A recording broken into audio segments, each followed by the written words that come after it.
ना चाहिए। अब बात है एक ऐसी खबर की कि जब चुनाव लड़ने नेता जाता है उस समय तो फिर वो जनता की भावनाओं पर, पार्टी की ताकत पर और अपने तमाम सारे वादों पर सवार होकर जाता है। लेकिन जब चुनाव जीत जाता है, सहयोग से प्रदेश में मंत्री बन जाता है, तब फिर उसकी रफ्तार बदल जाती है।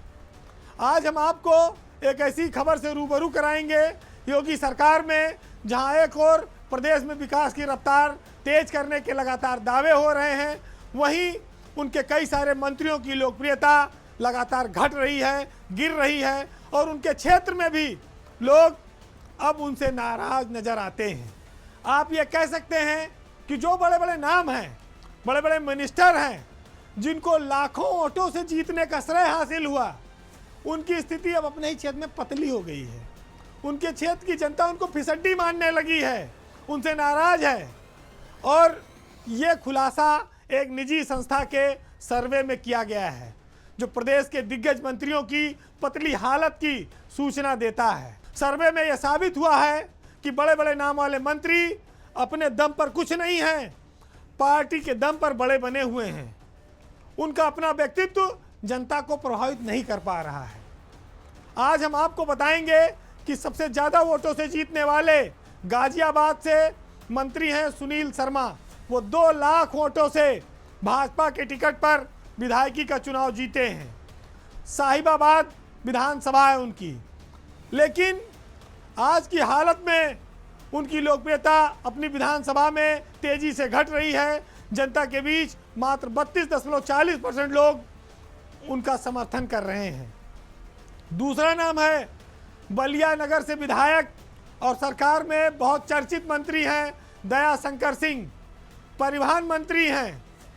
मंत्री बनने के बाद से उनका कद भी बहुत बड़ा हो गया और विभाग तो उनको बड़ा मिला ही है, लेकिन बलिया में दया शंकर सिंह को मात्र 32.30% लोगों ने ही समर्थन दिया है। यानी कि दया शंकर सिंह भी अपनी विधानसभा में अब काफ़ी कमज़ोर नज़र आ रहे हैं और उनको जनता का समर्थन नहीं मिल पा रहा है। तीसरा नाम है मथुरा के छाता से विधायक गन्ना मंत्री चौधरी लक्ष्मी नारायण का। लक्ष्मी नारायण एक बार चुनाव जीतते हैं, एक बार हारते हैं। अब की बार लगातार 2 बार जीत गए। उनको 32.10% लोगों ने ही अच्छा माना है, अपने क्षेत्र में बेहतर माना है। अनिल राजभर बनारस से हैं, लेकिन उनकी भी लोकप्रियता डाउन हो रही है, भाजपा के हैं। सहयोगी दल के मंत्री भी हैं पुरकाजी से अनिल कुमार आरएलडी के, और ओम प्रकाश राजभर, ये भी सहयोगी दल हैं।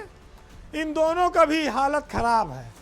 मंत्री बनने के बाद से अनिल कुमार का अपने क्षेत्र में ग्राफ लगातार गिरा है।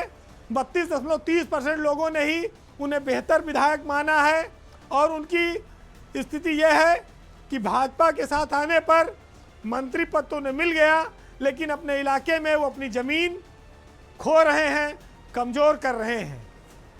लोकप्रियता के मामले में ओम प्रकाश राजभर काफ़ी बड़े नेता हो चुके हैं, लेकिन उनके यहाँ भी धीरे धीरे ज़मीन खिसक रही है। वो मंत्रियों में सबसे नीचे हैं। जो उनकी विधानसभा है जहूराबाद, वहाँ पर मात्र 27% लोग उनके समर्थन में हैं। सरकार में सहयोगी हैं, पीला गमछा उनकी खास क्रेज है। वो दिग्गज मंत्री के तौर पर भी चर्चित हैं और विभाग भी बहुत बड़ा है, गांव-गांव वाला है, पंचायत वाला है।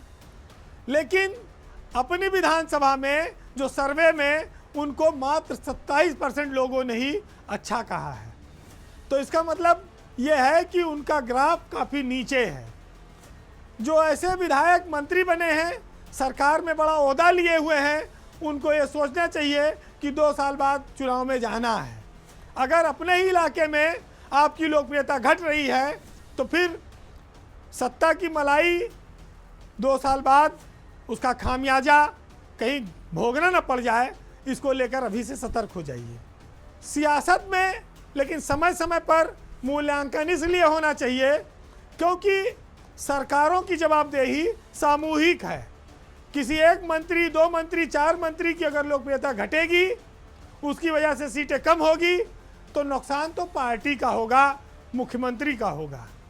ये बात बहुत महत्वपूर्ण हो जाती है तब जब उत्तर प्रदेश में बहुत जल्दी मंत्रिमंडल का विस्तार होने वाला हो। ऐसे विस्तार में जो लोग नीचे आ रहे हैं उनके लिए, उनकी कुर्सी के लिए एक खतरे की घंटी है ये, और इस घंटी को समझना होगा उनको।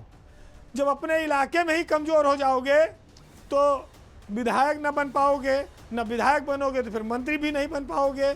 सरकार भले आपकी पार्टी की रहा है, फिर वही दर्द चारों ओर लेके घूमोगे कि हमारी कोई सुन नहीं रहा है।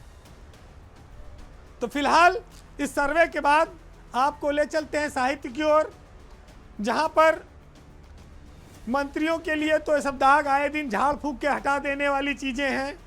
वो बेफिक्र रहते हैं, उन्हें मालूम है कि चुनाव समीकरण से जीता जाता है, हवा चलती है और उसी में वो उनकी नैया पार हो जाएगी।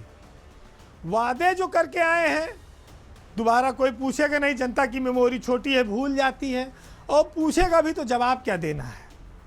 तो फिलहाल सुनिएगा कि सब झूठा व्यवहार है दादा, कौन किसी का यार है दादा, 2 दिन का है खेल तमाशा, 2 दिन का संसार है दादा, बीच भंवर में डूब रहे हैं, अपनी नैया पार है दादा, और चुप रहता है सब बातों पर, वो कैसा सरदार है दादा। नमस्कार।